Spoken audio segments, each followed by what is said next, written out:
went to any place and learned anything. I never went through any kind of spiritual training in my life. But there is no aspect of spirituality that I'm unaware of today. It's not that I'm carrying it all with me. If I walk on the street, I walk like a child without anything on my head. I'm not burdened with my knowledge. But whatever I need is always there with me.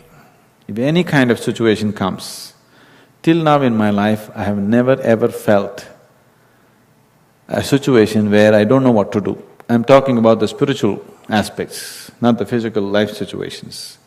The spiritual dimensions, never have I faced a situation where I don't know what to do. It doesn't matter what it is. People who have been closely around with me and who have traveled with me to various places and significance, they just can't believe how this can be. If I go to some place, I simply know the whole history of that place, not the physical history of it, the spiritual history of it, which matches with the physical history somewhere. If I go to any place, I just know what this place is about, what it is. So this comes not by study, this comes just becoming receptive to a different possibility.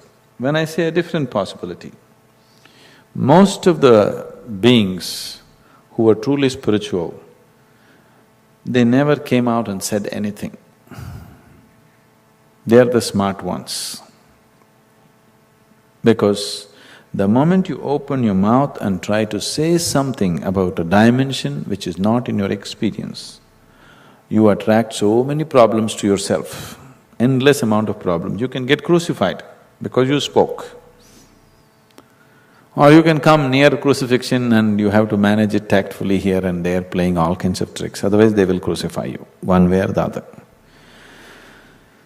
Today crucifixion doesn't happen upon the cross, they'll call the tax man or the policeman or this man or that man and try to fix you somehow. So most of them never spoke. This does not mean they did not contribute.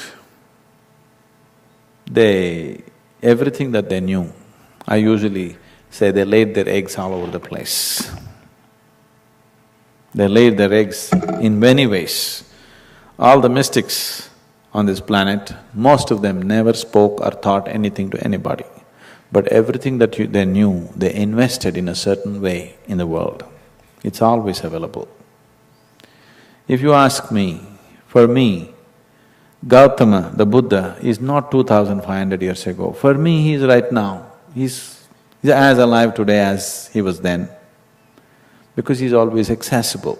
And like this, there are thousands upon thousands of masters. Guru Puja is a kind of a device. If you know how to carry it on, you can invite certain possibilities.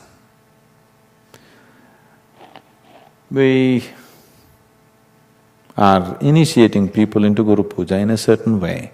If people know how to do Guru Puja with a certain right kind of attitude, and there is a whole science of managing materials also there, creating a certain situation. You create a certain situation where certain type of energies and certain type of possibilities become close to you. So it is a way of inviting the Guru.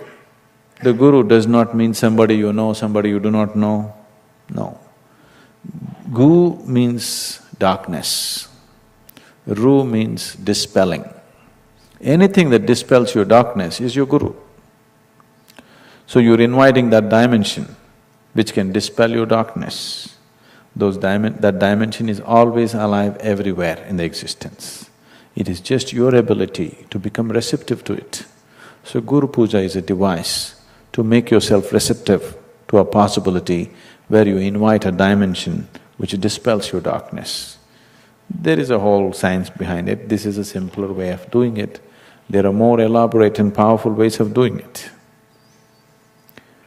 This is a very simple way, but many times these Guru Pujas take on a completely different possibility.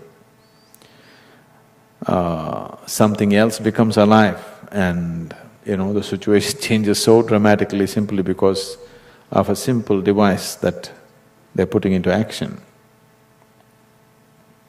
That's why I don't do it.